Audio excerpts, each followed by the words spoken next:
My name's Kyle Daniels. Keone Watson. I'm Brian Addison from Malibu. We're here at the beautiful Isthmus on Catalina Island. For the Catalina paddleboard race. 2007 Catalina Classic. It's pretty much a place, you know, in time and history and in the world where people can share in the traditions that guys that came before us. I mean, Tom Blake paddled in the 30s across the channel. Pete Peterson, a lot of old lifeguards. Greg Knoll, Gibby Gibson, and George Downing. Mike Eaton, living legends, still out here doing it. It's like our connection to that, and that's what makes this the race that it is.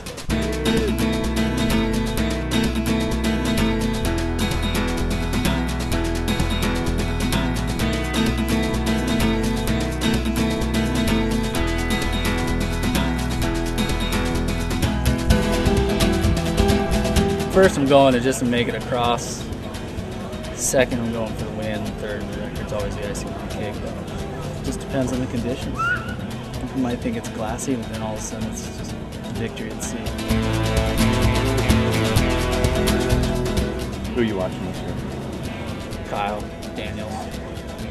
He got it last year and he's won it. He knows that channel better than anyone, so definitely Kyle. And then, you know, I've never raced Chad Carlin, but I heard he's some phenom, so we'll see. But 32 miles is a long race.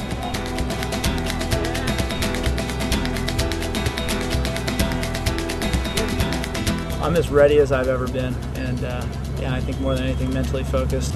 If it's number 6 or if I finish 6th, I'll be stoked to go 100% and give it all I have. But I feel like I've done what I can to do it, and now I got to get out there paddling. Chad, I mean, he's older than me, but relatively new to the sport. I mean, obviously an Olympic medalist, stood in front of 25,000 people in Sydney and won a silver medal. Yeah, and he wants to say he crossed the channel. It's like there's something special about that. It's gonna be a fast year. It's not like, oh, great, you know, Jamie's on here, easy race. Yeah, it's a bummer, but hey, race goes on, and you know, he's an awesome athlete, and we'll miss him out there this year. Not that much.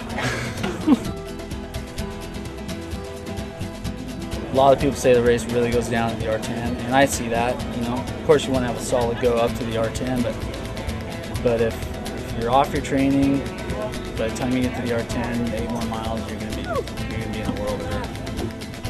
2 minutes, 2.5, 3 minutes.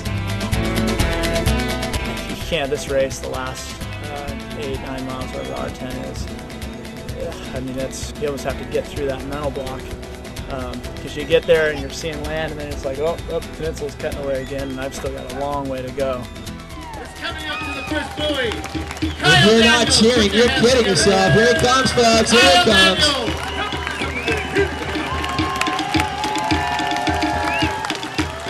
I felt strong, but I think by attacking it, you know, definitely took some out of me. But you know, there's 2 parts of this race. There's the physical and the mental. I think I've probably always said that.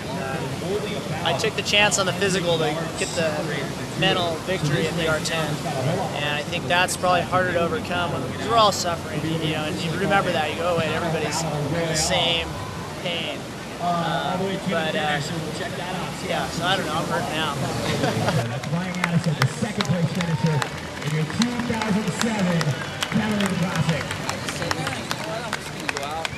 Don't get in the red zone in my body and just try and be consistent and solid throughout the whole thing. So in that sense, you're pretty happy with your race, man? I'm happy, yeah. You know, I came into this, and of course you want to win, but first you want to get across. Right. And second you want to do well, and it's painful. It's painful out there. Today was almost, for me, 6 hours. It's painful, especially when it's white capping and doing all that stuff. Tried to make a little run at Ryan for second, but I moved up on him, and then he answered with a nice push in his own, and I just couldn't catch him. It was brutal. I wouldn't wish that on my worst enemy in that race.